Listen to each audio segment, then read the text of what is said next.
Well, welcome and good morning. I saw a couple of you guys at parties last night, so I'm impressed with the attendance this morning. Thanks for coming. Please join me in welcoming managing partner, Emerson Collective, and the former U.S. Secretary of Education, Arne Duncan. Thank you.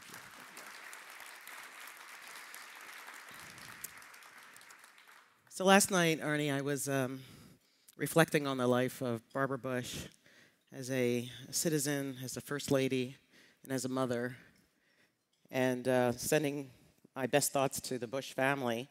And it reminded me of a conversation you and I had not so long ago about your mother and about how she raised you and about what she did with kids that didn't look anything like you.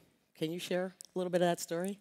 And first, just quickly, obviously, Barbara Bush was just a remarkable person, and maybe we'll get into it later. I worry about the collapse of the middle. I worry about a lack of empathy, and she, I think, personified some of those values that as a country we're lacking now, so that's a real loss. But we grew up a little bit different, and when you're a kid, you don't know it's any different. It's just your reality, your life.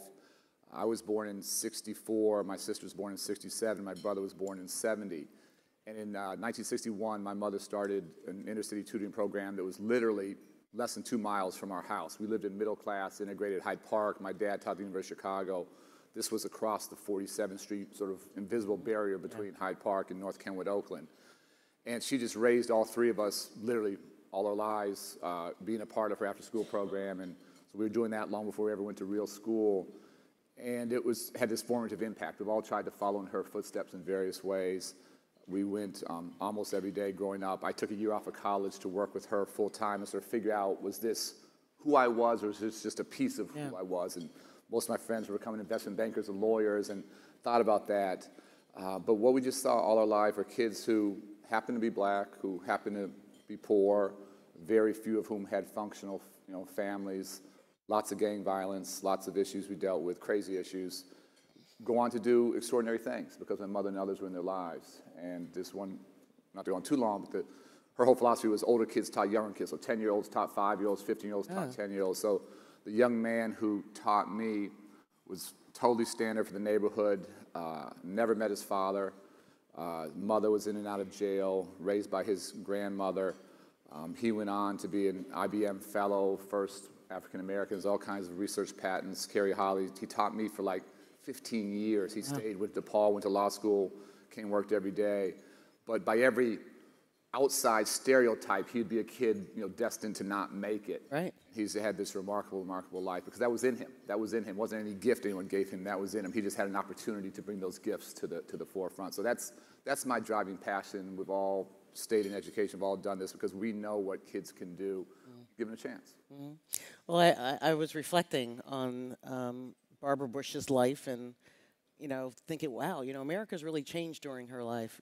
President Barack Obama made it to the highest level in the United States. But then I see the reports about Starbucks and the decision in May to close 8,000 stores to conduct racial bias training.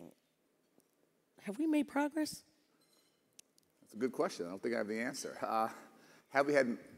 Yes, by any measure, we have made progress, but are we at the finish line? Are we where we need to be? We're not close, and I think you can make a pretty good argument that while it's amazing to have the first African-American president, obviously, beyond historic, in some ways we may be further behind today than we were at a different point. And whether you talk about racial bias and prejudice and stereotyping, whether you talk about, innocent black men being shot and killed by the police, whether you talk about our schools being more segregated today than in the 1960s, we have a huge amount of challenges that right now I don't know, I'll say I don't think we're beginning to address openly and honestly. And you can agree or disagree with what Starbucks is trying to do, but I'll just give Starbucks credit for trying. Yeah. Being in the game. And I think we all need to be in the game in different ways and do some things that make us uncomfortable and try and find ways to build bridges and heal these deep divides and wounds that that's who we are now. We're struggling. We're struggling as a country, and we have to deal with that openly and honestly. So a lot of people probably don't know about what you're doing now since you left the Secretary of Education post. But I know you've been working with black youth between 17 and 24 years old, many of whom have been formally incarcerated. Can you tell us a little bit about that work and how it's connected to your work in education? Sure. I'll sort of actually take it back to growing up as a part of my mother's program. When I started to be about, actually my son's age now, 13, 14, 15, I started to play basketball all over the South and West Sides. And I had a bunch of guys who were older who sort of helped protect me and gave me safe passage to those courts and those neighborhoods. And as I got a little bit older in my teens, I started to lose friends to gun violence.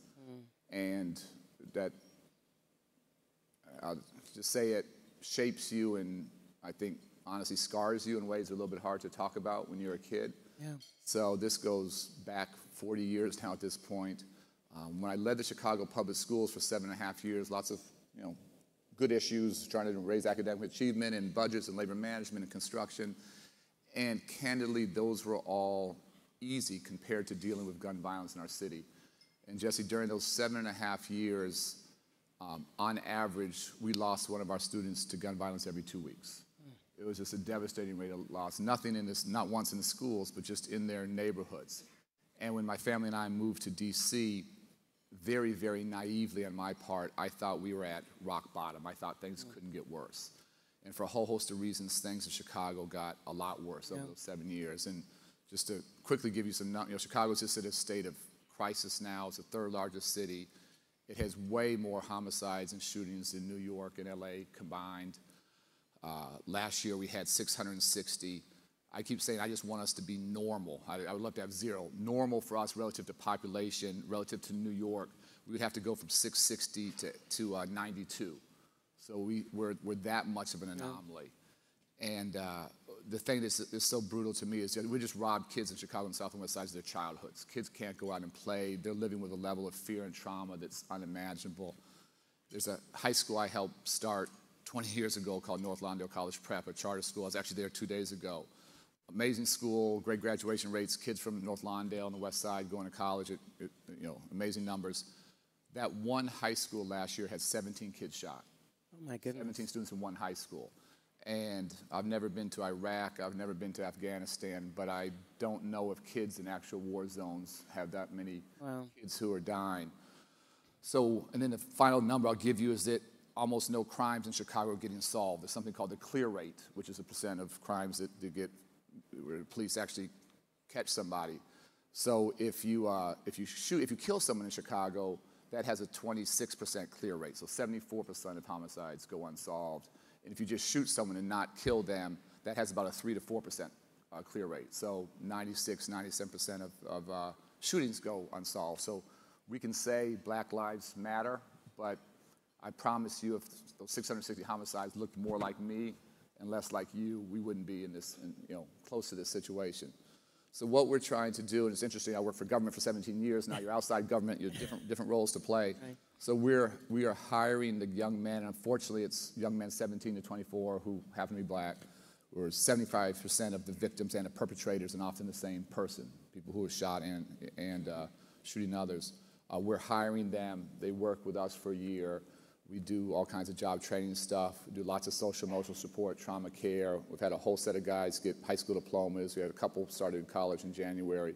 And then we spin them off into the legal economy after a year. So we have about 36 employers who are hiring. We have guys working in culinary, hospitality, manufacturing, construction.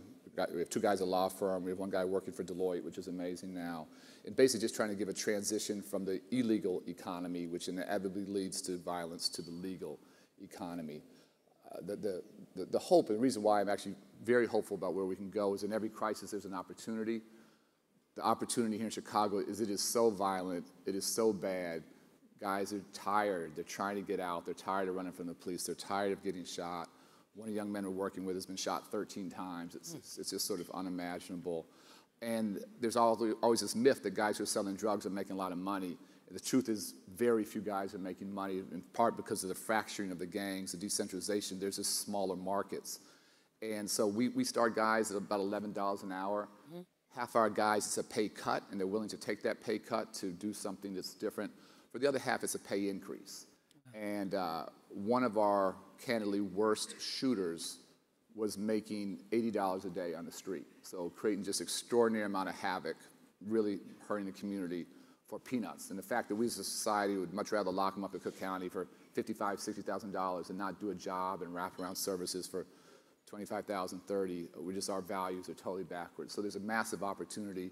We have 7 cohorts of guys, South and West Side. We bring 20, 30 guys together, often from rival groups, and work through issues. We have a waiting list for every cohort, so we're trying to scale much faster. One of ours, we have 186 guys waiting, and those guys waiting are at extraordinary risk. So we have to scale faster and start to serve more guys. So we're building street outreach teams and trying to move from sort of individual transformation to neighborhood violence suppression. That's how we're going to test ourselves as we go into the summer. Is it easy to get corporate partners for this? Companies have been much more supportive than I anticipated, so that's been very positive. And the truth is actually right now we have more jobs waiting on the back end than we have guys ready. Is that right? Which is amazing. It is. As we start to work with more guys, those numbers will swap.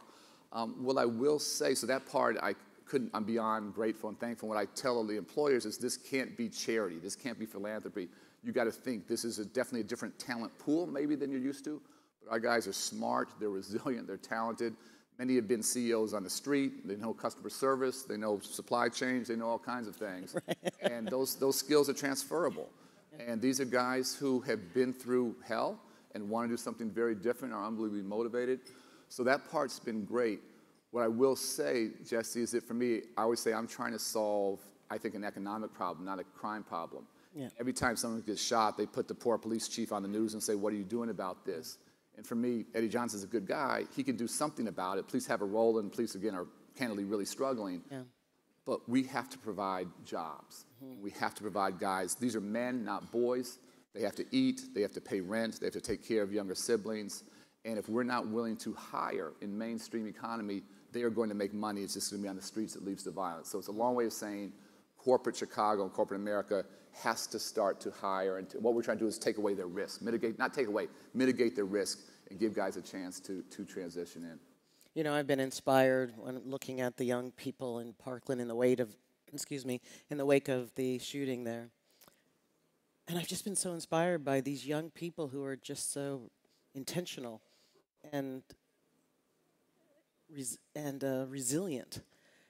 And I'm wondering, so I was looking at cable news wondering what they had that I didn't in terms of citizenship and inspiration. And then I saw you. There was a big student walkout day, and there's Arne Duncan on TV talking about the walkout. You were so proximate to this work. How are you involved with this gun control with kids? Yeah, so this is a heavy conversation for 8 o'clock in the morning. We're going to bring it up toward the end, I promise. Try and think of something lighter. So let me back up. A couple just interesting paths or stories of how we got here. And this is, I've said this publicly, President Obama said this publicly. He obviously for 8 years dealt with the worst challenges literally on the planet. But his worst day in office and my worst day was the day of the Sandy Hook massacre. And I'll back it up some more. And this is a hard thing to say publicly, but I'll say it, that when I was leading Chicago public schools and we were having a kid killed every 2 weeks, what I honestly believed was that America didn't care about black and brown kids. That as long as black and brown kids are being killed, that was okay. I never said this part publicly, but I always thought it would take white kids being killed for anything to change. I obviously never anticipated Sandy Hook. I never anticipated 20 white babies and 5 teachers and a principal. The president went down the next day. The vice president and I went down like 2 days after, and spending time with those families, it's unimaginable. I've stayed close with a couple of the families. And the fact that after that, we as a nation got nothing done, zero done in terms of gun control. I give us as administration an F. When people ask what your successes and failures, I always say that's our biggest failures. We did nothing to keep our kids and our nation safe. This is a made in American problem. There's no other, England, Japan, Australia, Canada, we can go down the list. There's no other nation that has anywhere near the level of gun violence that we have. And so when I was coming out of the administration, I actually thought about taking on this issue, and I just decided that I didn't think I could have impact. I thought it was too far gone. So what I'm doing, so I shifted, and I'm trying to give guys a reason to have hope and put down the guns. Yeah. I thought I couldn't do anything about the easy availability of guns. I'm just trying to give them a reason to not touch them. Yeah. I thought I could have impact there. Obviously, we've had a whole series of mass shootings, massacres there every week now in America. It's just sort of become standard. And then Parkland hit. Yeah. I would say when Parkland hit, my instantaneous thought is nothing's going to change again. Like, why is this different? A couple things I didn't realize. These kids have grown up with social media, yes, technology. The kids at Sandy Hook were 5 and 6. They weren't doing that. These kids are smart, sophisticated, were on it. Candidly, they've recognized their privilege and been thoughtful about that. The other thing that's interesting is many of these kids who have emerged as leaders were trained in debate. And so they're used to doing research. They're used to thinking on their feet. They're used to challenging facts. The superintendent there, Bob Runcie's a close friend of mine, worked for me in Chicago. So anyway, right after it, I thought things started to move. And this is really interesting. But this is not a white kids in a gated community issue. This is our kids' voice in Chicago who live with this every single day. They have to be heard. We hire each summer about 1,200 teens in Chicago to create peace programs in their neighborhoods, all kinds of peace projects. We started that last summer. We're going to do it again this summer. So we had some amazing leaders who have been working with sort of a younger group. This is sort of the prevention side. The older guys I'm working with, I call the intervention. So the younger kids, I wanted to just try and have them FaceTime with the kids in Parkland and just start to share stories. And then just give her extraordinary credit. Emma Gonzalez, who's the leader there, said, no, we don't want to FaceTime. Just have them all come to my house. It was this unbelievably generous gift. And so we sent 6 of our kids down. This was 2 weeks after the massacre, still unbelievably raw. Just again, the stories are fascinating. For a lot of our kids, it was the first time on a plane. Sure.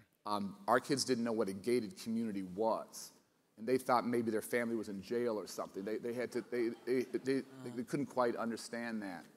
The first thing they did is they went to the high school, and our kids came back and said, what was different is when someone gets shot in Chicago, they're teddy bears, and unfortunately there's often liquor bottles, and there's candles, and there's T-shirts and balloons.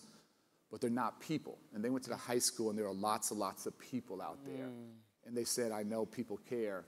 That people care more there than they do about us. But anyway, they went and spent the day with Emma at her house and laughed and cried. And she immediately, our kids were a little bit, are we going to be left out of this? And she just immediately put on, we know you've been living with this. We know there's a real privilege here. And a bunch of our tough kids just started crying. It just took all the tension out of the air. And then 2 weeks later, she and her mom and a couple of the other kids came up and spent time with us. Our kids, 4 of our kids ended up, we took 8 busloads down to the march in D.C. 4 of our kids actually spoke at the march. Our kids went back down last week to spend time. So what you have is this amazing coalition of kids from across the country. The march was just unbelievably powerful. I don't know if anyone, 850,000 people there. Yeah. That's great.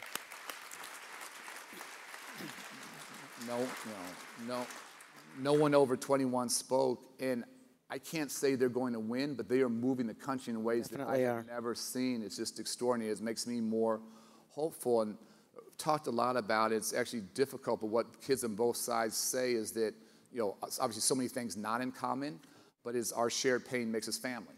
And I hate that our teens across the country are bonding over this shared pain, but that's very real. And seeing what they're doing together, and we as the old guys are just sort of, gently facilitating, but way in the background, and they are running this, they're leading this, they're doing all kinds of things. And it is remarkable and beyond inspiring to see. It really is inspiring, and it's almost like we need to pass the baton to them. They're going to do a better job. Because we have failed. Our generation has absolutely failed. Our administration absolutely failed. There's no other way to put it. But for me, this is absolutely a movement, and you look at civil rights movement and other things. Those are led by 17, 18, 19-year-olds saying that enough's enough, and we have failed to protect kids and families in our country, and kids are saying that's not acceptable. And so I don't know if we passed the baton. I think they took the baton. They took it. They snatched it. And they needed to, because we weren't going anywhere. We were stuck in quicksand, and they are moving this thing, and our job is just to support and cheerlead and facilitate. And learn. Hopefully. And learn. Today it was announced that Harvard had a study on millennials, and it said that poll, said that 70%, 70% of millennials wanted stronger gun control. Yeah. 70%. For me, all these issues, it shouldn't be, Republican or Democrat or left or right. It should just be, do we want to live without this level of fear? And, this has to, I love the march. It was unbelievable. I took my family, my kids, blew them away. But that's got to translate to voter registration. That's got to translate to people voting, again, across political parties. And the question is, do we value kids? Do we value life more than we value guns? Right. For a long time in our country, we've valued guns more than we have our kids' lives. And it's not about the Second Amendment. It's not about hunting. If you want to hunt deer, hunt geese, hunt turkeys, that's great. You just can't hunt kids. And you don't need AR-15s to hunt deer. Yeah. And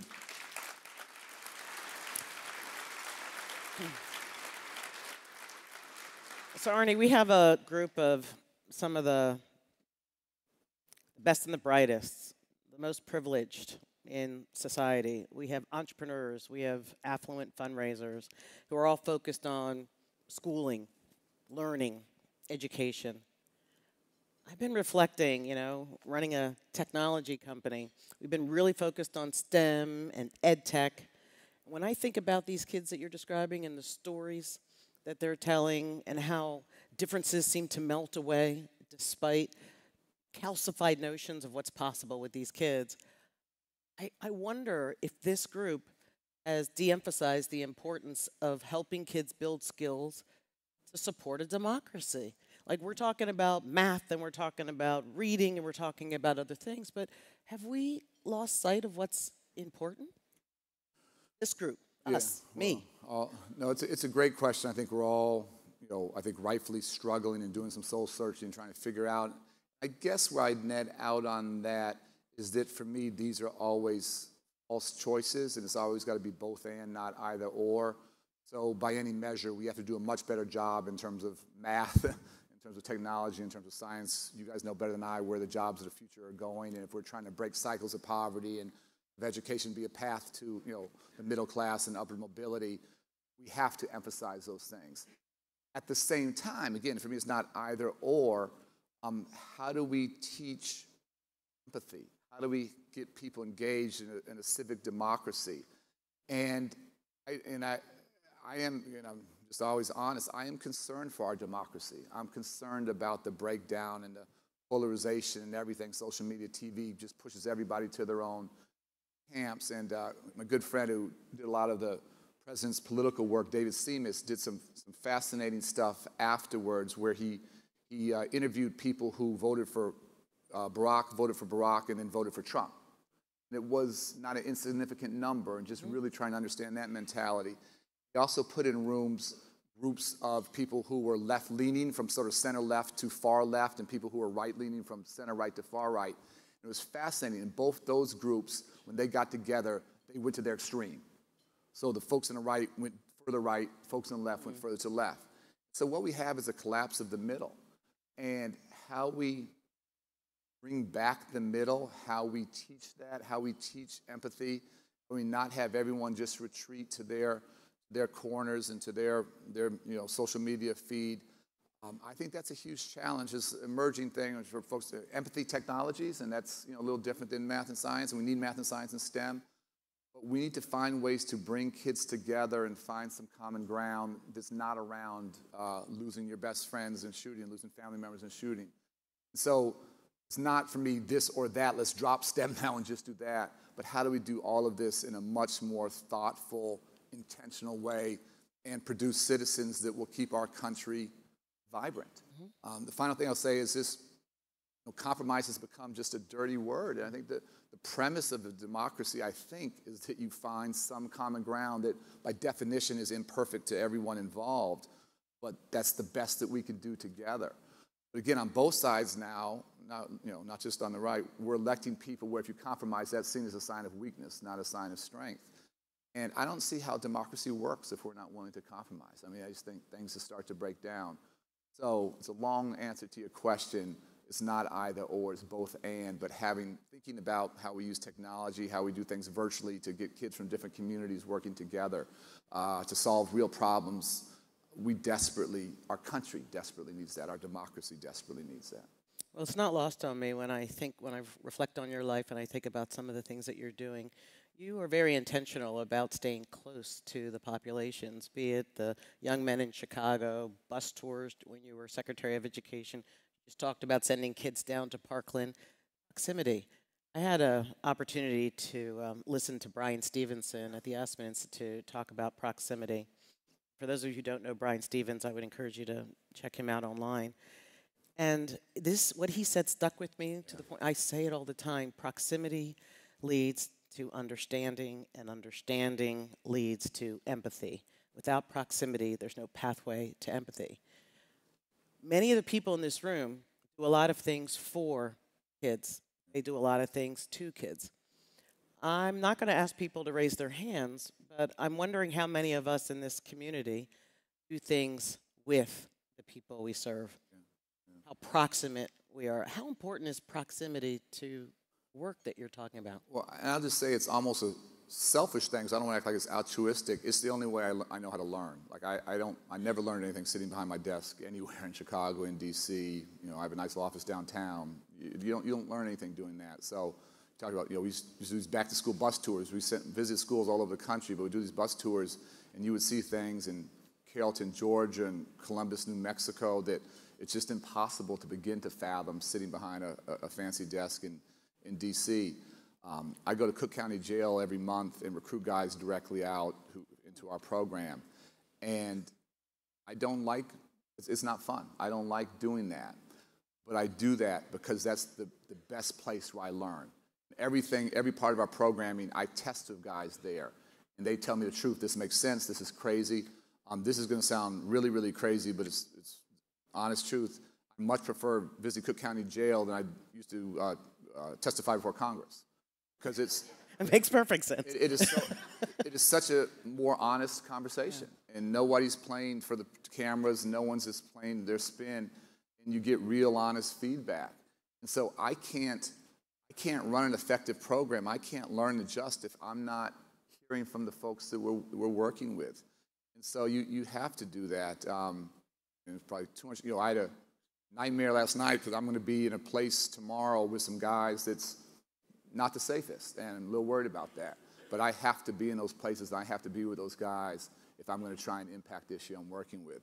And so if we're not, again, Brian's just extraordinary. If we're not, all of us, moving outside our comfort zones, if we're not willing to take, whether it's some professional or personal risk, and do some things a little bit different, then we're not really addressing, I think, the core, the heart of the issues that we need to deal with. And so for me, it's not a, it's how I speak. This is how I learn. I learn by talking. I learn by listening. I learn by watching. You learn by being places that feel a little bit different. And it's great to read. It's great to study. It's great to look at the data. But for me, the best learning is always human interaction. It's face to face. Well, I'm inspired by that notion, and I will confess that when this thing happened at Starbucks, I went on my Slack, and I realized that there are a lot of people of color, in my family on this Slack, and the kinds of conversations that are happening, the frustration, the just exhaustion from it, are different than the conversations in majority. One of the things that struck me about what you said was these kids in Parkland are having those intergenerational, intercultural, they're global citizens, and they're having conversations across barriers that people in my generation maybe aren't having. And one of the things, I know that there's a lot that hasn't gotten better, the amount of segregation in schools, all the things that you said. But one of the things I noted that I saw on the Slack line of, let's call it the diversity Slack channel, was there were a lot of white folk who said, what is happening? Why are you treating these two gentlemen like this in Starbucks? And there's hope in that. Yeah. There's hope in that. So it's an outrage for everybody, and people are not happy with it. And if we can take some lessons from some of the kids that you're working with, maybe we'll all get a little more proximate. Yeah. Maybe a lot more good things will happen. It's interesting. It's interesting for us as white people. Why is this happening? Your family knows it happens every day. Every day, all over. And honestly, that was horrific.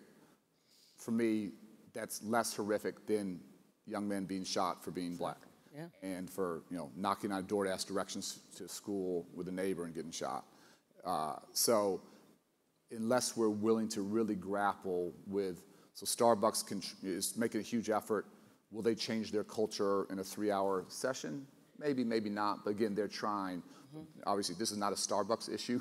Yeah, right. It's an American issue. It's a societal issue. And all of us in our own institutions, in our own families, in our own communities, unless we're willing to really, address these things in tough ways, we're not going to get where we need to go. But I'm hopeful. I'm really hopeful. And people are trying. They are thinking in different ways. And I think, again, in every crisis is an opportunity. Our country's struggling. But I think there's an amazing opportunity to do this and leapfrog to a better place together.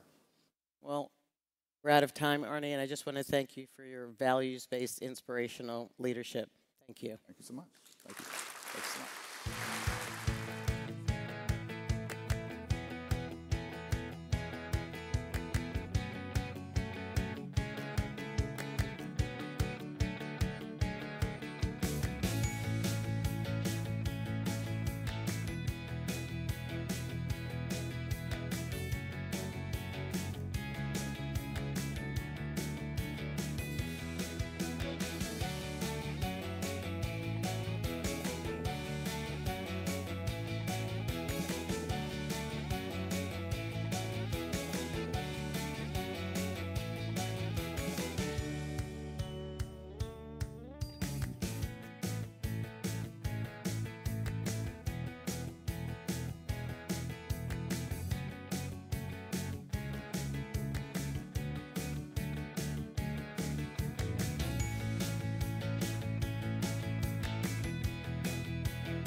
Good morning, everybody. I thought it might be good this morning initially just to say, let's all just say thank you to the people running this meeting. This is a really big, complicated thing. They're really doing a fantastic job. What I like to do in these meetings in this session is just basically give a report from the front line of one of America's fast-moving, one of America's fast-moving, change-oriented universities. We're really involved in trying to do everything that we can to change the idea of the university, the purpose of the university, the function of the university, the impact of the university. So what I really want to do today is see if we can get more ideas from you, more solutions from you, more things that we can use, more ways that we can advance, more ways that we can impact students, more ways that we can make things happen. And the way to do that, in my mind, is to begin the serious process of changing who we think the learner is and what we think the role of college and universities are. So put on your design cap and start thinking like an architect as we work our way through this. Just the concept of design, nothing new about it, to create, to fashion, to execute, to construct, to devise. We all are living inside a design, and I like to say, and let me just repeat it, that the design that we're living in is producing the best products that it can produce. We're leaving behind 20% of the high school students. They don't graduate. Half the kids that go to college don't graduate. Only 8% of the students from the bottom quarter of family incomes in the United States have any chance. If you're born into that family income status, you have an 8% chance of getting a college degree. In 1970, it was 7%. Not much progress. The design produced that. The design. It's a function of that's what the design can produce. Universities are built like this. Trains on hard tracks. Slow, cautious, incremental, highly impactful, but just keep in your mind. Now, there's other kinds of ways to design things. This is a jet engine. A jet engine is a completely different conceptualization. It can be applied to different things. It can be driven. It can be modified. It can be used in different ways. It's more flexible. It's even more complex than the train. Again, just thinking like designers. Now, it's a sad situation. We hadn't figured out how to attack polio, but we needed a solution for people that had contracted polio. Iron lung machines, thousands and thousands and thousands of them. While at the same time, we needed to rethink. And this is the mistake where most people say universities are highly innovative. These machines came from universities. The ideas came from universities. And the solution, the vaccination, came from highly trained, academically oriented scientists. And so people say, oh, those institutions are innovative. They certainly are. But the most important thing is that the previous slide was the manifestation of treating the disease. The need was really to prevent the disease, because the disease, once it entered the body, was devastating. And the key was the need. The need. It turns out now that the structure of the way that we organize learning, rigid structures, kindergarten, then you go to elementary school, then you go to middle school, then you go to high school, and then you go to some other kind of school, and then you start your life. What is that? But a rigid, structured design that's probably not the way that things actually work. So what's the purpose of design? So here's the way we do things now. I love this video because I hate this way of teaching. So let's watch this video. Mutually assured destruction. Today, any nuclear country or terrorist is capable of inflicting damage on a massive scale with weapons of environmental entropy. The polarized caps aren't waiting for us to decide if climate change is real. Rising coastal waters, intensifying weather patterns, they're all punching our one-way ticket to dystopia. By definition, not perfect. Huxley's Brave New World, Bradbury's Fahrenheit 451, Orwell's 1984. Once considered fiction, these futuristic novels are actually happening right now, and they seem to be getting worse. Yes, Miss Newton. Can we fix it? Sorry? I get things are bad, but what are we doing to fix it? Have a good weekend, everybody.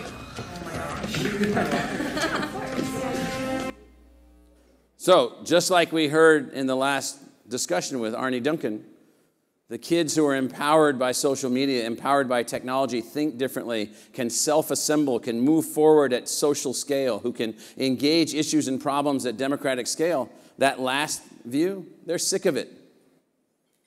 They're sick of it. That's somewhere between archaic and worthless as a teaching method. People want to solve problems. People want to learn at their own speed. People do not want to sit in just only regular classrooms and raise their hand and have some teacher speak to them in the way that these teachers speak. Now, this will not be the future, but this could be a future. This is technology at the maximum extreme. So we're going to go ahead and look at the young Vulcan, Mr. Spock. Mr. Spock, the next video. What is the formula for the volume of a sphere? 4/3 pi times the radius cubed. 1.26. Any limbs? Charge of an additional scalar discount. What is the square root of 396,324? What is the dimensionality? Dimensionality equals What the are the logarithm of two key n divided by features? non-excludability and Volume of a non-rival. sphere. 4/3 pi times When the is an radius. action When centered? it is morally praiseworthy but not morally obligatory. Obviously, we don't live on Vulcan, and we're not Mr. Spock, but that was highly individualized, highly engaged, highly personalized, highly advanced, high-speed, adaptive learning. Now, we're not going to end up there because it turns out we're human, and we learn in different ways. We learn together, we learn emotionally, we learn in lots of different ways, but the notion of somehow freeing ourselves from the former structure, the former design, and so forth is really important. So this is what I was describing before, the distinct life stages. The way things work now. You have your careers after your education. Lifelong education is a thing that a few of us are engaged in kind of personally on the side. We call that reading. it's a little bit, it could be greatly enhanced beyond reading. And so this model is really at the core of our problem. It's why we're afraid of what will happen with autonomous vehicles. It's why we're afraid of what will happen with more and more artificial intelligence. It's because we don't know how to prepare people to learn and adapt, learn and adapt, learn and adapt, lifelong learning, individualized learning all the time, learning in a different way. So a new model, universal learning, universal learner. Yes, you're going through phased learning, the blue, the green, the gold. You become a lifelong learner when you're prepared to become a lifelong learner.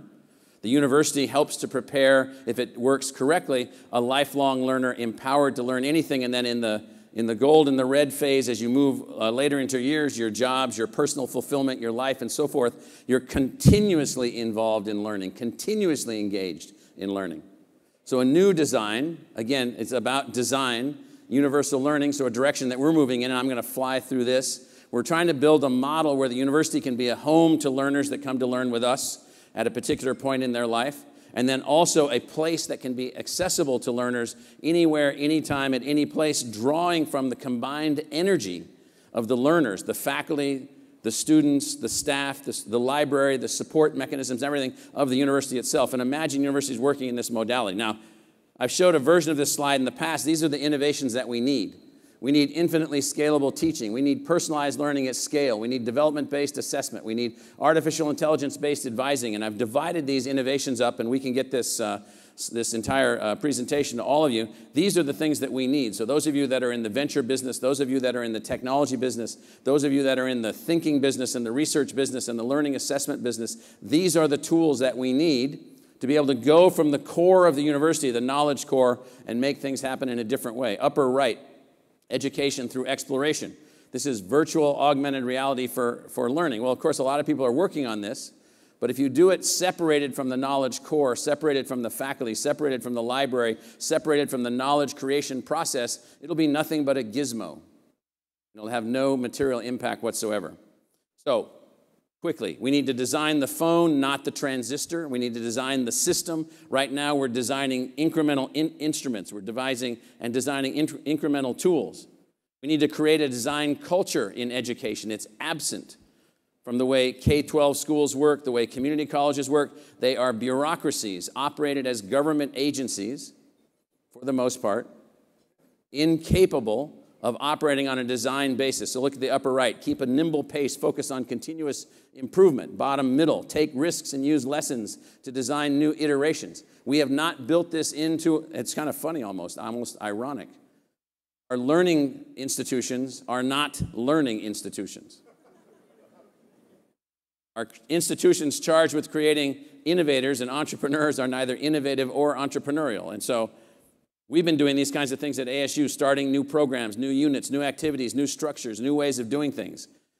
We're working with Salesforce, we're the largest higher ed user, but we're looking at unifying and linking the student experience and moving into artificial intelligence systems. We've built an action lab with private sector partners and others that's now looking at this one root problem that we have. The biggest resistance to technological integration in K-12 and the rest of the educational hierarchy are the teachers themselves.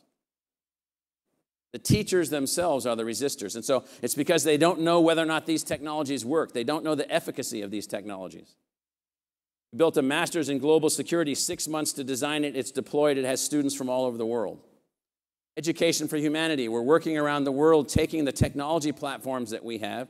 Now we realize that we have learning assets, learning tools, learning modalities, learning mechanisms, learning stimulation mechanisms, and we can work at all scales, including with the millions of people who are without schools in refugee situations and displaced from their homes and their families are disrupted. So we couldn't do that before. We can do that now. Expansion of our open scale offerings, offering learning opportunities to the lifelong learner across all things. Now again, you might say, well, what happened to the university along the way? You must have blown that up. We didn't blow it up. It's the source. It's the nuclear reactor producing these ideas. The students coming to the university are now working with the team to produce the learning environment. 15,000 of our students are employed. 30,000 of our students are engaged in the research enterprise itself. This enterprise then is able to offer across open scale platforms with technologies from some of you all, learning opportunities across the lifespan of humans. What is the value of digital education? Does it actually have impact? Does it have learning outcome impact? The answer is yes. Does it expand and enhance learning outcomes for many people? Yes, particularly older people. Does it have economic return? Can you lower the cost per unit of learning instruction in a way where there's no longer a financial barrier? The answer is yes, yes, yes. And so the Boston Consulting Group worked with us, and we've advanced this notion of the value of digital education, and we can share all of that with you. We've built alliances with other universities. So we're now offering a nuclear engineering degree at ASU, but the faculty is in Sydney, Australia, augmenting our chemical engineering faculty so that we don't have to waste money to build something that already exists somewhere else. Ask yourself why colleges and universities only have leagues for athletics. Stupid. We need to have more than leagues for athletics. We need leagues for engineering and leagues for humanities and leagues for the Thai language and leagues for French and this and this and this and this, all about the design. Every college and every university sits out there and says, I'm smart enough, I'm capable enough, I'm going to solve all these things myself. We built a University Innovation Alliance, 11 schools coming together saying, can we innovate together? Can we innovate together? Ohio State, Purdue, Michigan State, Arizona State, Oregon State, Iowa State, Central Florida, Georgia State, UC Riverside, Kansas, Texas. These schools have all come together and they said, we can learn to innovate together and we're going to greatly increase the number of students from lower income families, that lower quartile of family incomes. We're already at 25% increase over baseline. We believe that by the time we're done with our first phase, we'll be about 150,000 more graduates from lower income families from these 11 universities than we would have normally produced. Now that's a heck of an outcome by learning how to innovate together, and it goes back to design. Universities are designed not to collaborate. Faculty collaborate, universities don't collaborate. It's the funniest thing. We're working with Draper and GSV and have built an accelerator. We're running through more than a dozen companies connected to our educational platform so that those companies can advance themselves. This, again, is design, design, design, new kinds of partnerships.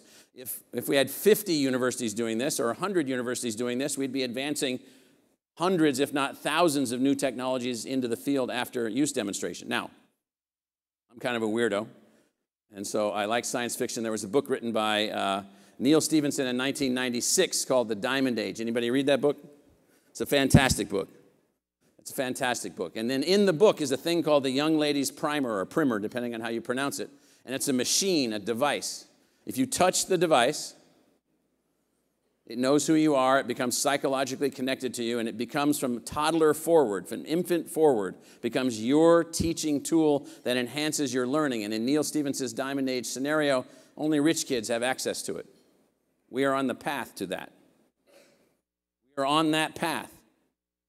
So sometime after the book came out in 2011, a guy put together this kind of roadmap here. It's not so much the details, but he said, if you wanted to build the Young Ladies Illustrated Primer, wanted to build it, here were all the component parts. In 1996, almost none of them existed. You can see the parts. Adaptive tutoring in the upper left, independent critical thinking on the right, game characteristics, learning progression, transferability, narrative interaction, cognitive apprenticeships, vanishing scaffolding, all these things here. And this is an unbelievable thing if you haven't read the book. So we said, okay, why don't we take the learning experience and now move into a new modality, a new design of learning?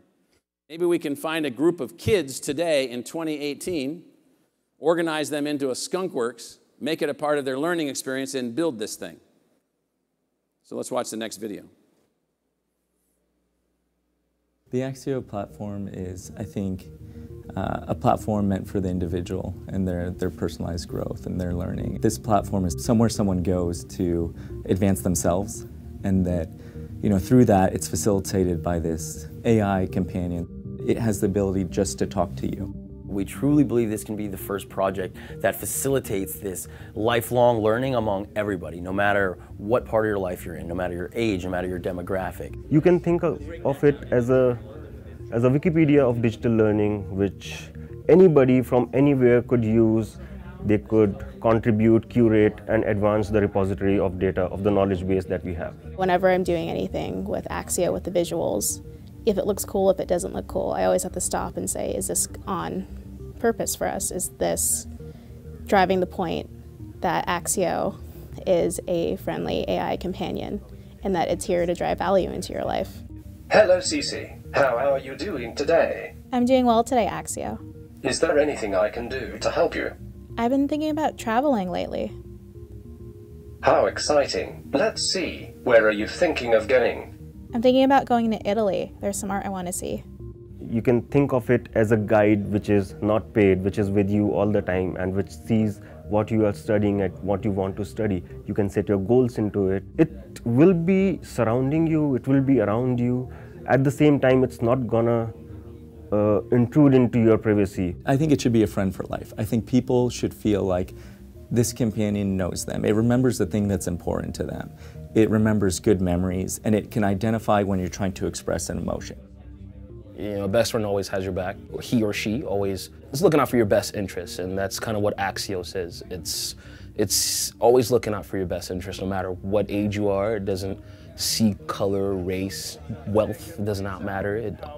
Its only task is what's best for you. I think this is such a great tool to help discover themselves and discover things they might not realize, that something that AI and newer technologies can really tap into and help them along. It helps the new kid getting out of college. It helps the kid just starting life. It helps the old person that's trying to keep in touch with their family. It helps the person that doesn't feel like a lot of people talk to them, you know? It's a companion, it's a friend. And that's important to people. You know, we keep relationships for a reason.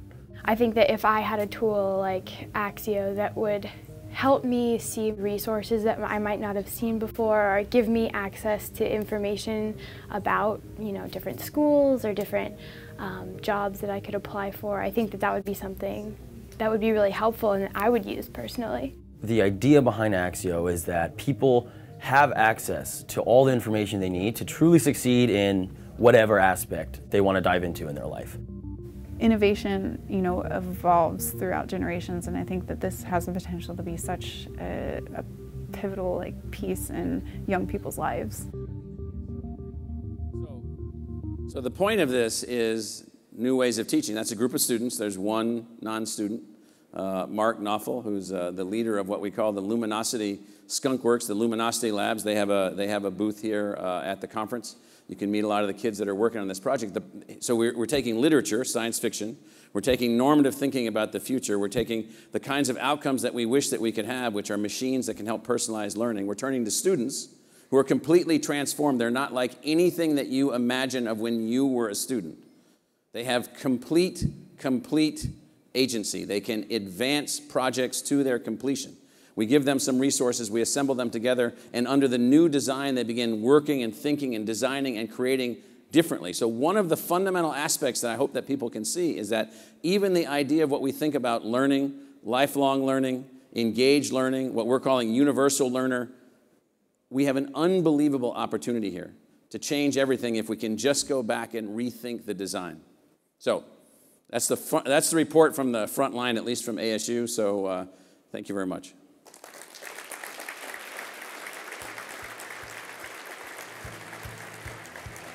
Now we're going to introduce 3 prize winners this year for the Harold W. McGraw Jr. Prize in Education. And if we can go to the first award winner. So Reshma has won the Pre-K 12 Education Prize with her fabulous work in coding for girls. So Reshma, come on up.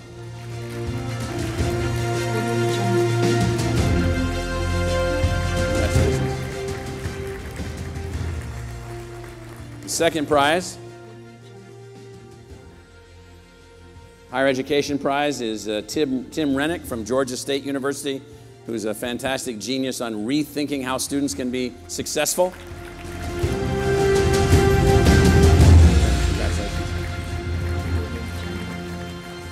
And lastly, for the first time, the inaugural prize winner in Learning Sciences, Art Graesser. Art, congratulations.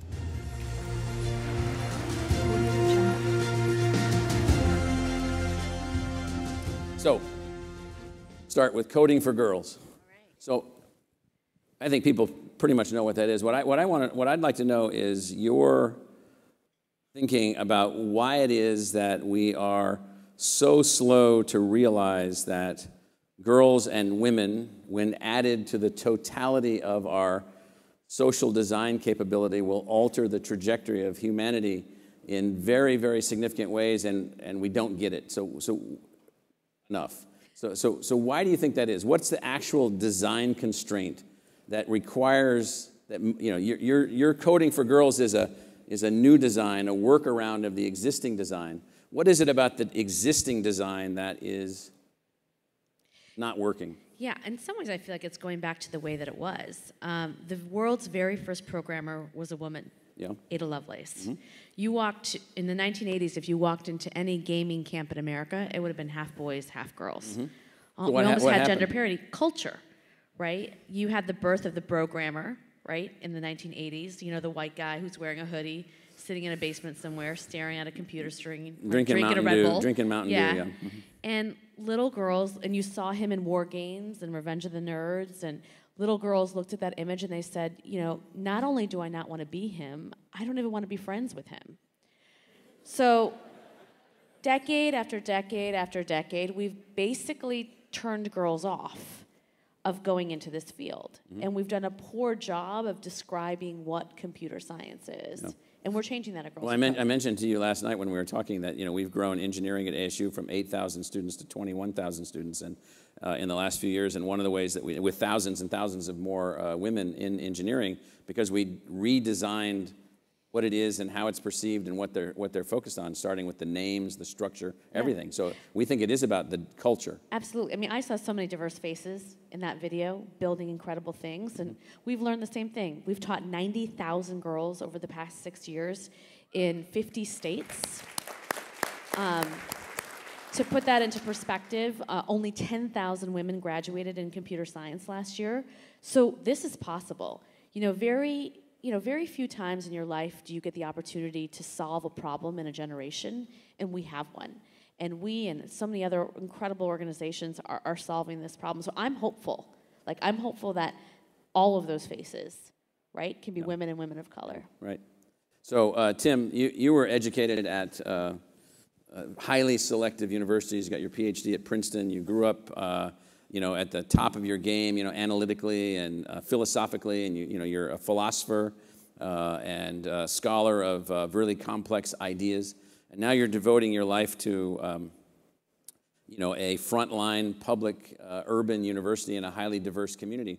So what is it about the culture of academia that leads you to, in a sense, have to face this social hierarchy in academia where there's the good schools and the not so good schools and the not so good schools, which all appear to be about selectivity? What is it about higher education? Well, I think one thing I learned at those previous institutions, and it's one thing that was reflected in your comments just a minute ago, is that we know what works in education. Students need individualized attention. They need immediate feedback. They need to be able to interact and experience. And the reality is places like Georgia State, big public universities where 52,000 students, majority minority institution, almost 70% of our students are non-white, typically haven't been resourced in order to deliver that kind of personalized service. So, you know, a personal challenge to me, building upon my background, is how can we deliver to students what they deserve? That, by the way, goes back to my thing about design. It wasn't resourced because people didn't want to resource it. Yeah, we've spent a lot of time over the last generation trying to get students college ready. And what we've tried to do at Georgia State, and I know ASU is engaged in the same design process, is say, what does it look like for a college to be student ready? You know, how do we deliver services at scale for reasonable costs? We launched a chatbot 2 years ago so we could give immediate answers to our incoming freshmen. In the first 3 months, we had 200,000 questions answered for the freshman class alone. We're tracking every student every day for 800 different risk factors and reaching out to them in mass when they go off path before they make fatal mistakes that are going to lead to them dropping out. Over the last 5 years, we've had over 200,000 interventions. But we're not a well-resourced institution, and the challenge that a place like Georgia State poses to the whole post-secondary sector is, why not? You know, resources don't have to mean money. Resources can mean ideas or designs. And so, Art, talk a little bit about, so you're interesting. So you're one of these polymathic types, you know, and so you've been thinking about how to integrate all these things. So the question I have for you is, what is it that we don't know about learning that we really ought to know as we enter into this technological age where ubiquitous access to information is going to be like never before? So what is it about learning, human learning, that we don't generally know relative to our design that you think we ought to think about? Well, I think one problem has been the big classrooms. I think that was created around the Industrial Revolution to disseminate shallow knowledge. Mm-hmm. And so you really should have classrooms to inspire and to expose people to ideas, However, that does not provide deep learning, systems thinking, causal analysis. And you know, deep learning is hard. So every mind is on their own trajectory. You can't do that in a classroom.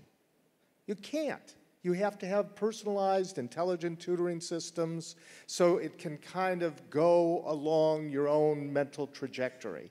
And so we've got to find ways to go into the knowledge revolution because we're gone beyond the industrial revolution into the knowledge revolution. So we really got to design higher education more towards smaller groups, creating things in an interdisciplinary arena rather than big classrooms. That's fine for entertainment and exposure to shallow knowledge, but that's not deep. So yes, let's agree with that. So Reshma, so you've been on the front line, you know, bringing about change. You're trying to bring us back to this broader participation of girls and women that we have had in the past that we moved away from because of culture shifts. So what's a couple ideas that you wish people like the people attending this meeting should work on? What's a couple ideas? What should we be doing? Sure. So one, I think we need to get computer science education to every student in middle school. So computer science education to every student. So on my chart, I said math and science literacy for everyone, and I'd put computer science under that. Great. So they understand how these machines work. Yeah. Second, you got to track gender and race. So track it. So you got to know who's doing what. You got to know who's doing it. And I think the third thing is we need to emphasize the importance of role models. You cannot be what you cannot see. And so we need to make sure that we're telling these stories of Ada Lovelace and the ENIAC women and the incredible women and people of color that are at the forefront of math and science and technology, and we need to share those stories. Okay. So Tim, you've got a lot of people out here who are building, investing, designing, making things happen. So you saw my wish list.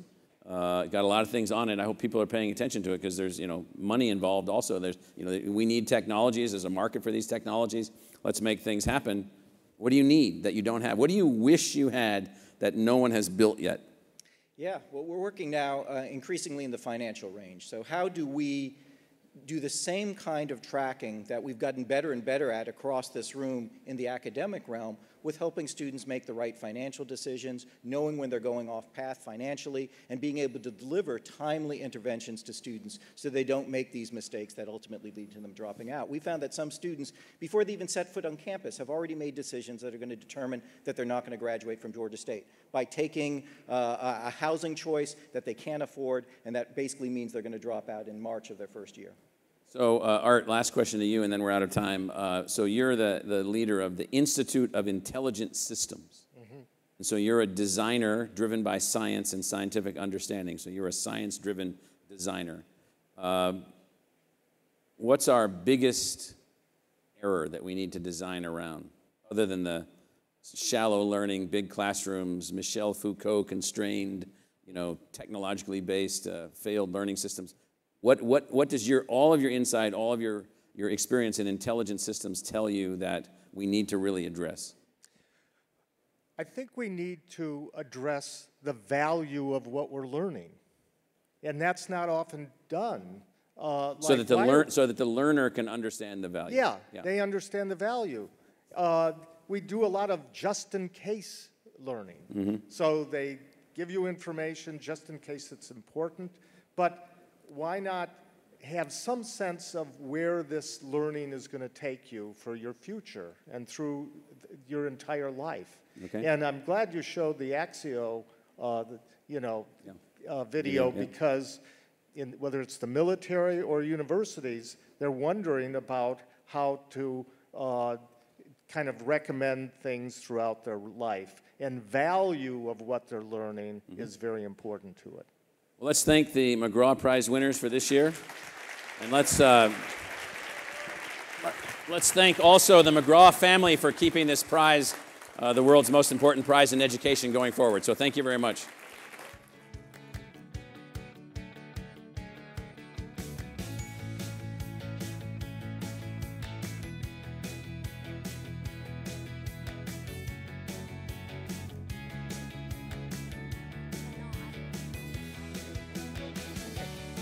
How do you do this?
An intro, or do I introduce myself?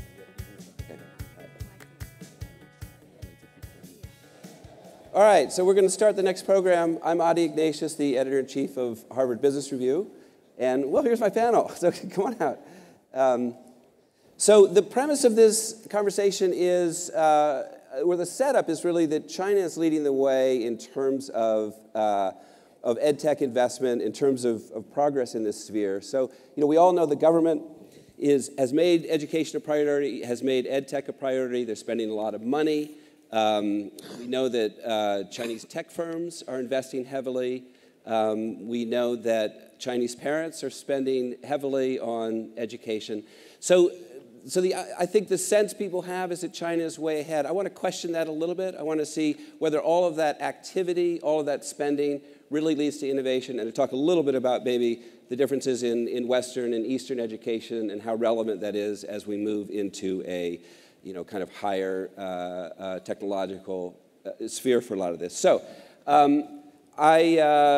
I guess I'll introduce the panelists as we go along. We want to try to keep this moving. So I'm going to just jump right in, and I'm going to start with Gail, who is the CTO of Tao Education. Sorry, Gail Huang. So the first question, if you could give us a little context, kind of talk about technologies that are shaking up the educational space that maybe would be a surprise even to this audience. Okay. Thank you, Eddie. Good morning, everybody. I'm glad to share some of the examples and thinkings from China of the education technology innovation. You know that some of the Chinese education company is coming to ASU GSV, taking their latest products, exhibited in the expo outside, such as the online learning system, which is very popular in China, and self-adaptive learning products, and homework assignment system, and even AI teacher. Most of them actually are AI-related, and they are really improving the Chinese education system. Meanwhile, when the education developed such a modern stage, we think it's our responsibility to take a deeper insight of what essential is the learning. And so I want to mention a new but fundamental new technology called educational neuroscience. It builds on the foundation of neuroscience, and it especially looks at the learning from the brain's perspective and trying to answer the question that how we can optimize the learning given the biological gifts or limitation. In traditional class, we can judge the students only by the examinations, whatever is clever or not, or by the teacher's experience. Of course, we know it's not accurate. And our recent research tells us that the learning is a sophisticated computational process in brain. And each task or mistake happened in classroom can be decomposed into different fine-grained internal process in brain. Knowing this process is giving us the power of hacking them, which will dramatically to improve the learning efficiency and ultimate achievement of students. Yeah. And this kind of new science and technology is emerging in China every year recently. And I think the big reason is China has a really huge educational market. It has 140 million K-12 students, while the number is still growing. It's very huge. And just as you said, that most Chinese families are very willing to spend money on their kids' education. Perhaps they spend 10% to 20% of their entire family income on their kids' education. In some tier 1 cities, such as Shanghai and Beijing, this number goes up to 30%. And this means that the education fee can raise the second highest family expense just after buying a house. And in this macro environment, there brings many effects. One of them is more and more talented people are willing to choose educational company as their top job opportunities. I'm glad to see that trend. And more VCs, such as Victor, are more willing to enter this area. Okay. And I hope, in the future, China can bring more new science and technology to ASU GSV. And I think we are stepping into a period that there are a lot of new technologies created in China and made for the world. Yeah. Okay, great. Yeah, I used the Tao in your display out here. You had the sort of facial recognition. Yes, facial recognition. No matter what I did, it said I looked confused. Yeah, they can test the smile, confusion, and yeah, I couldn't get past confused. All right, so Dun Xiao is the co-founder of 17 Zoya. Talk a little bit more about artificial intelligence. I mean, this is an area that China has decided, the government has decided this is a priority, and education is a priority. What are we seeing now, the latest in AI in China education? Sure, thank you, Adi. Good morning. Absolutely. Artificial intelligence has already made an impact in our society, and I think it's going to have a massive transformation to China. There are some jobs that are going to be impacted by the introduction of artificial intelligence, and I think it's going to create more jobs. And I think the challenge as educators is how we educate the next generation to be able to be competent to fill in these jobs. And fortunately, we can use artificial intelligence in education to facilitate this change. And I think its foundation is data. So every day, even our platform alone, we have hundreds of millions of new learning data points. And the more we mine these data, the better we understand about learning, and the more we can help our learners learn. We can provide the kind of challenge that is not too easy or too difficult, and that's just the right level, so that the learners, they're neither too frustrated nor too bored, and they enter a state of flow when they're learning. For the record, I think artificial intelligence is not going to replace human intelligence in this education process, be it intelligence from teachers or parents or students or other educators. I think instead it's going to be acting as a toolkit for all these users. In China, we think we shouldn't provide teachers with machine guns. Instead, we should give them superpowers such as data analytics, real-time feedback, and like Gail mentioned, things like facial recognition to recognize the attitude of students when they're learning, things like handwriting recognition, and dashboards, so that at any time, the teachers know how their students are doing. And I think more importantly, it's actually important for the students themselves to see how they are doing and where they are going in the future. So we have a very simple model. There is a goal, there is a starting point, and we generate a personalized path for every student. And teachers, parents, ourselves, we all act as more and more intelligent assistants to the student in achieving this goal through this personalized path. I don't know whether it's a coincidence, but AI spells the Chinese character I, which means love. And I think this is a division of artificial and human intelligence. So the more we do the daunting tasks using AI, the more we can actually foster the love inside people. And that's my understanding of the essence of education. It is an interaction of souls and a manifestation of love. And thank you. And that's ultimately what we are achieving through advancement of technology, a more harmonious and more loving society. Okay, great. So Mei Li is the ex-dean of the School of Entrepreneurship and Management on sabbatical now, Shanghai Technical University.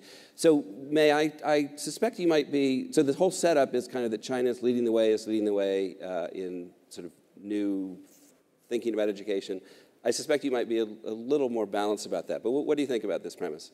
So I'm always careful when making comparisons between education systems in countries that are so different and have such different starting points.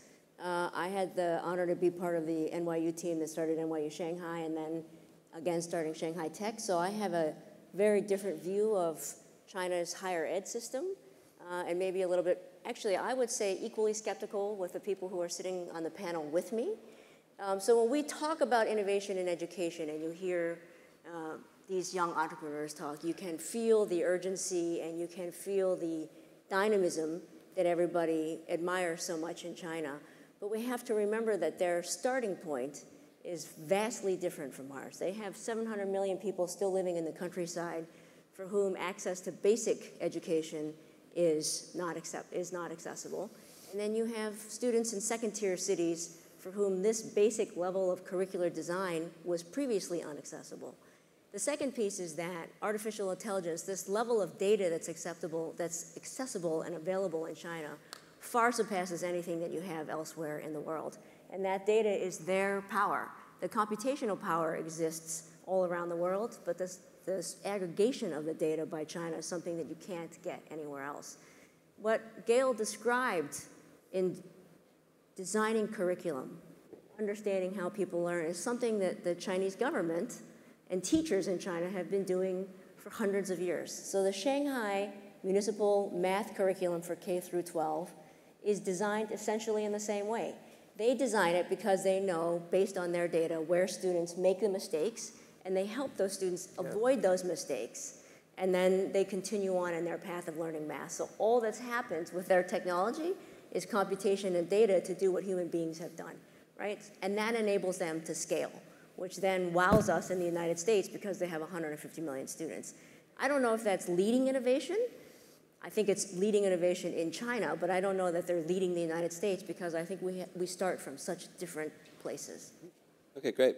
So Victor He is Deputy CEO of China First Capital Corporation and is involved directly in this field. So I have a question. We'd probably all agree that American ed tech is also among the best in the world. I guess the question is, why hasn't it made more of a breakthrough in China to date? Before answering directly to your question, I would like to pick up on May's point to actually indirectly answer your question. The edutech in USA is indubitably one of the best in the world. Everybody knows about it. To now, it has not made an impact or breakthrough in China, although edutech does have a place in places such like international schools, such like TAL and Ichzuoye, those private companies like New Oriental. However, we have to remember most of the kids in China, they don't go abroad. They stay in China. They stay with the system. Personalized learning, adaptive learning is a good thing, ideal for them. I think they need it. However, currently in China, what they need most is something which you must be familiar with if you want to do anything with education in China. That's called the entrance test to universities. In Chinese, we call it Gaokao, a very standardized test. The higher score you get in this test, the better university you will go to, and the better career you have. In China, one of the most successful schools is not those international schools, nor are those companies of my male compatriots. It's a school called Henshui Zhongxue, situated in Hebei province. Geographically, it's very close to Beijing, but they are much, much poorer than in Beijing. Not on the same planet. Those kids need social ladder. So that school is more militarized than West Point. Iron bars are installed there to prevent suicides.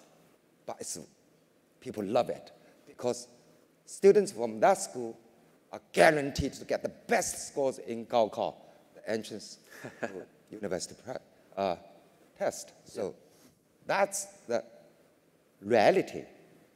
Okay, that's the broad picture. Another, technically, the edutech, you need big data. And I don't think, personally, the infrastructure for big data in China is advanced enough to accommodate some edutech in, in China. Some things cannot be sorted out so easily just with something called API. the application program interface, you need the support of big data, sophisticated, mature platform. I don't think it's ready yet. That's big data thing. But on the other hand, the USA edutech companies need to reflect upon themselves. Is your small data good enough, measurable? Chinese nation or Chinese people are very practical.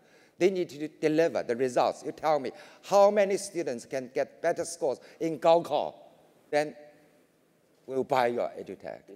Last year, I remember I was with Le Clement again, this morning session. I said, early birds can catch worms, but early worms can be caught by birds, which I think still applicable today. It's not ready yet, not to be martyrs, you know. Another guest, I remember Cindy, the CEO and founder of VIPKid. I'm told that VIPKid is going to be listed in New York stocks, possibly this year. Well, she's not here. I can say something now. I don't think VIPKid is a data-driven, technology-driven. Right. Make that clear. It's a marketing-driven. Right. I'm sure she's not here because most likely I think she's in some other city in USA recruiting more native speakers.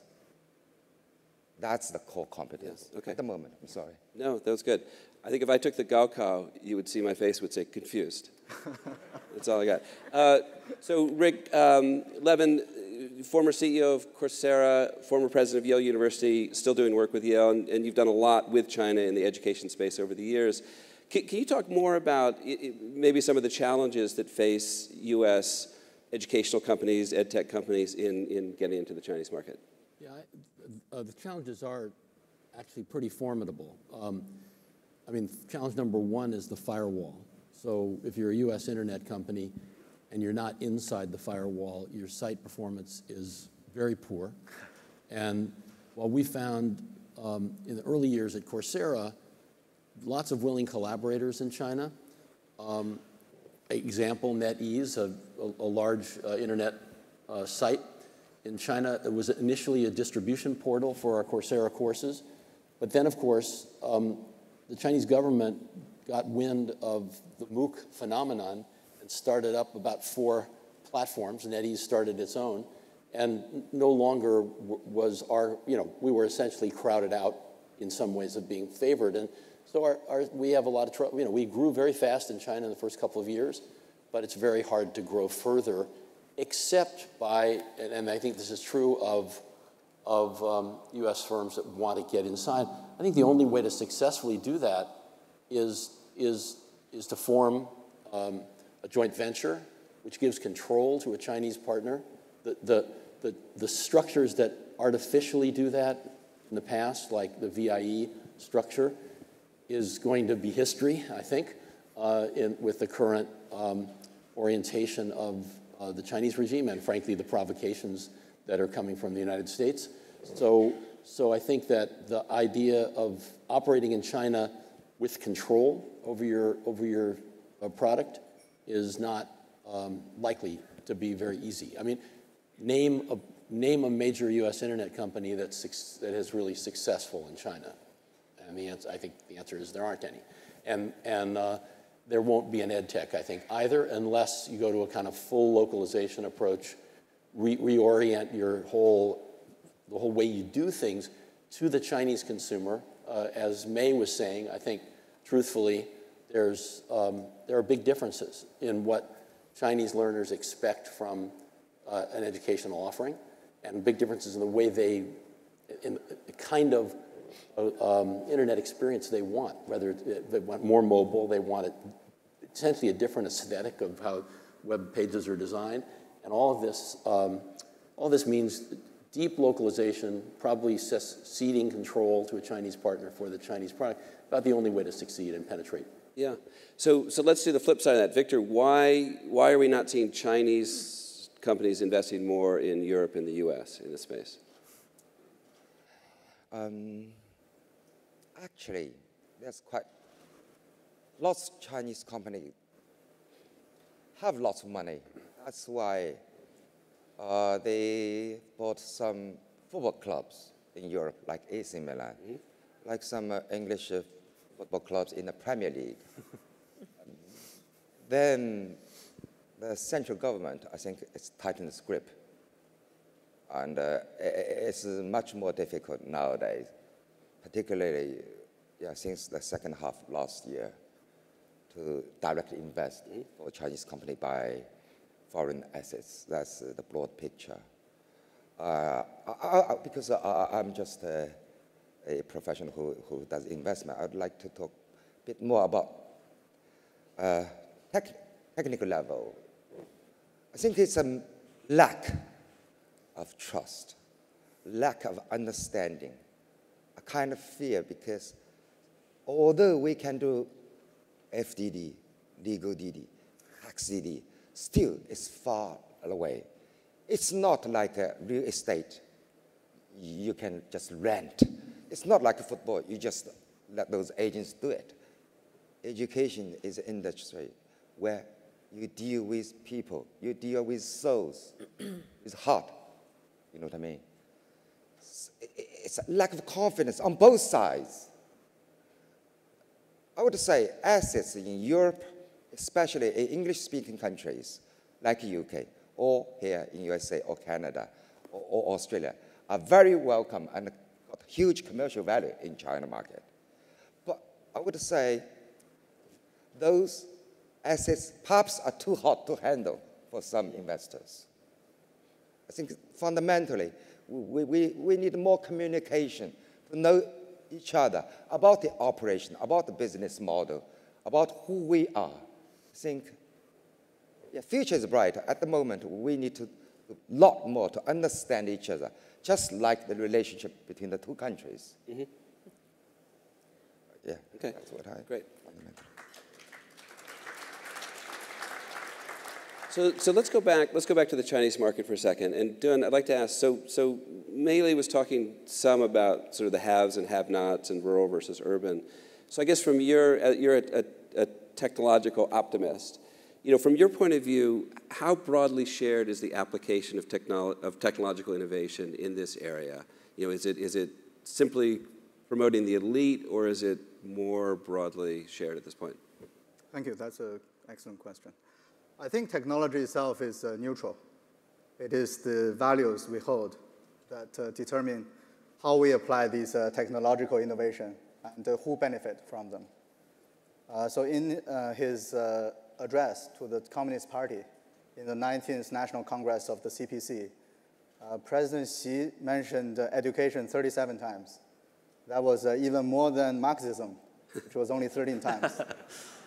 And specifically, he said, we strive to let each and every child have fair access to good quality education. Each and every, fair and good, that's a problem of both massification and personalization.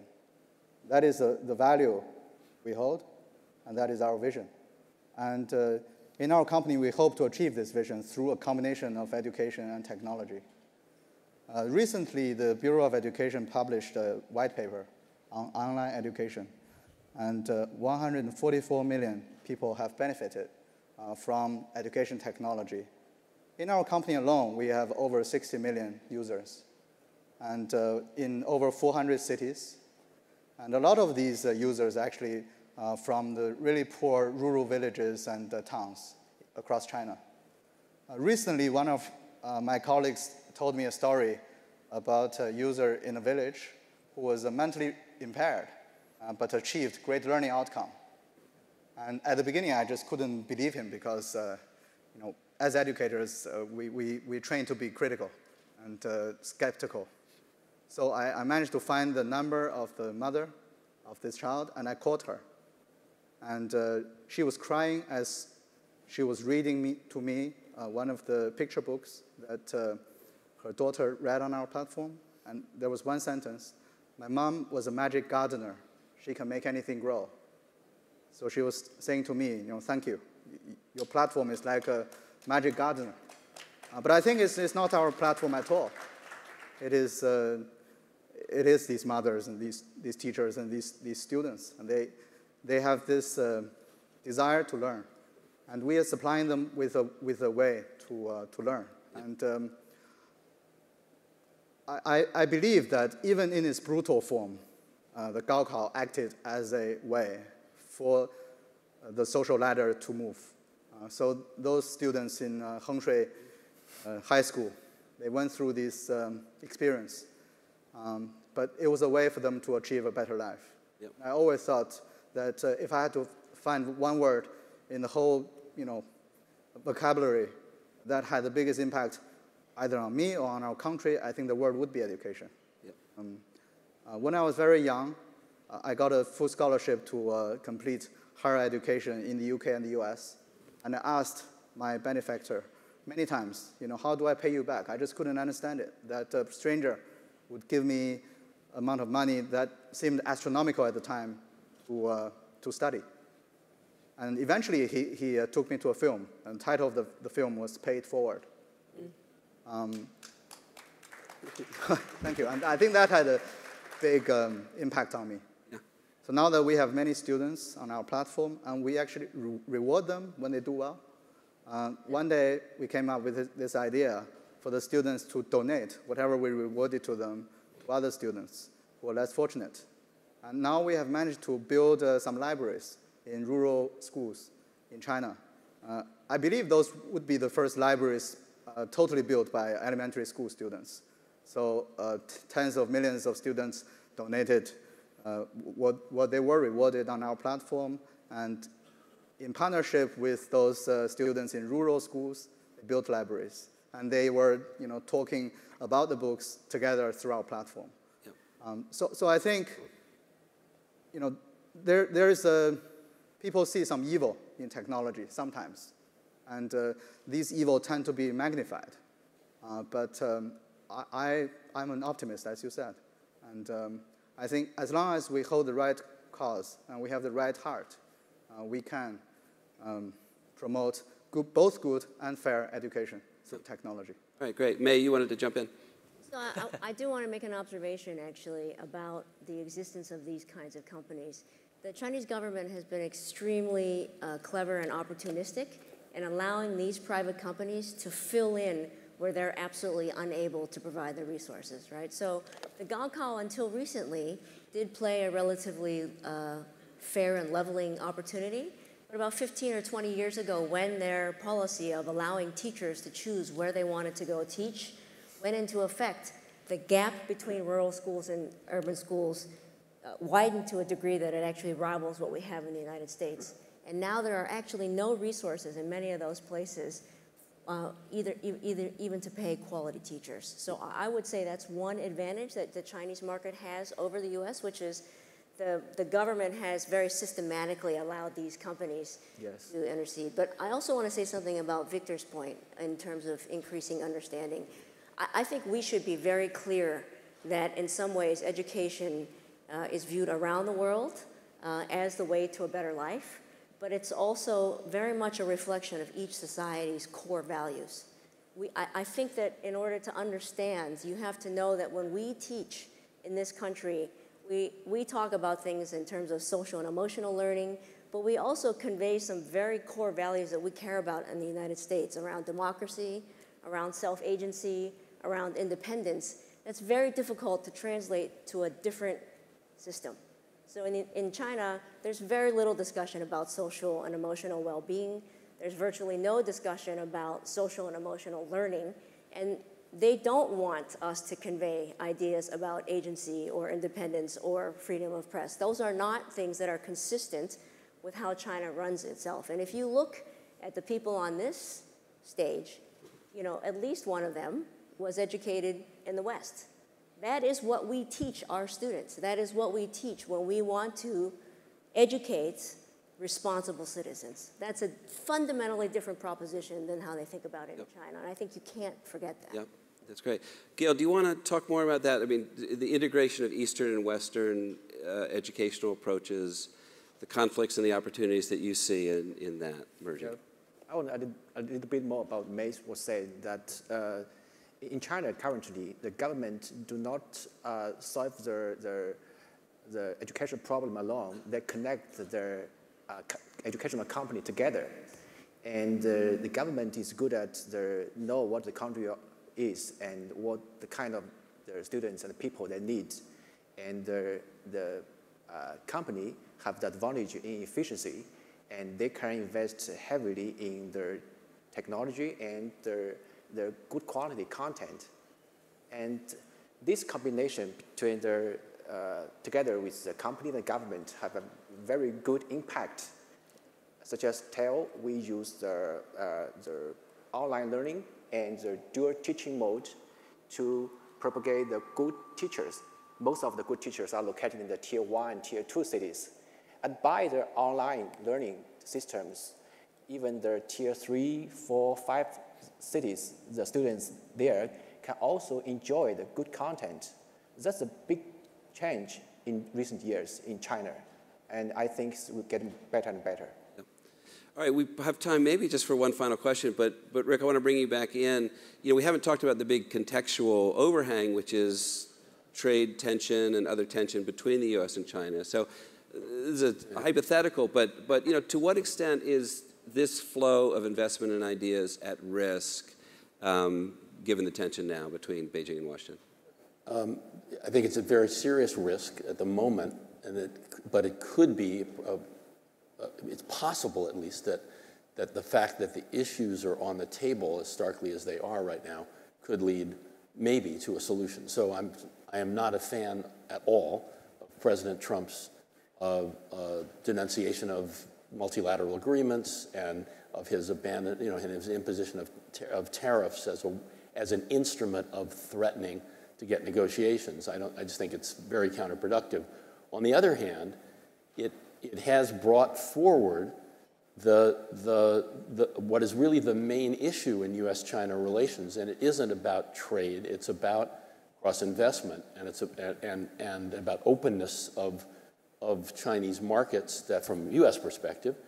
And what Trump has done is he's utterly shut down Chinese direct investment in the United States through the CFIUS process, the Committee on Foreign Investment in the United States, which is controlled by Trump's cabinet, has not approved a major Chinese investment in anything in the last year and a half.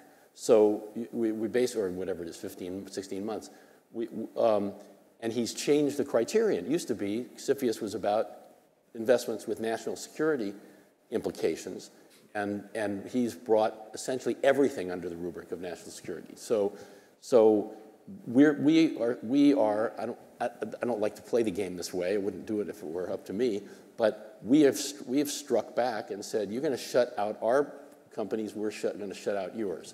And you know, maybe that will lead to some fruitful negotiation that will allow some flexibility on access. The barriers to investment I talked about before in China are in the technology area, especially, not so much in consumer goods, but in technology area. You know, there is a requirement of joint ventures, of sharing intellectual property, of taking intellectual property once it's shared and using it for different purposes. So these are issues that U.S. companies do care about and ought to be remedied. But you know, we're taking a pretty blunt counter approach, and let's hope that actually sane heads prevail here, and there's some progress on both sides. Yeah. All right, fantastic. So we have to bring this to a close. We're out of time, but this is a topic that ASU GSV, the topic of China's development of East-West educational cooperation, is the topic that ASU GSV has really sort of highlighted every year, and I'm sure we'll continue to do so. So I'm really thankful to an excellent panel. Thank you for all your thoughts today. Thank you all.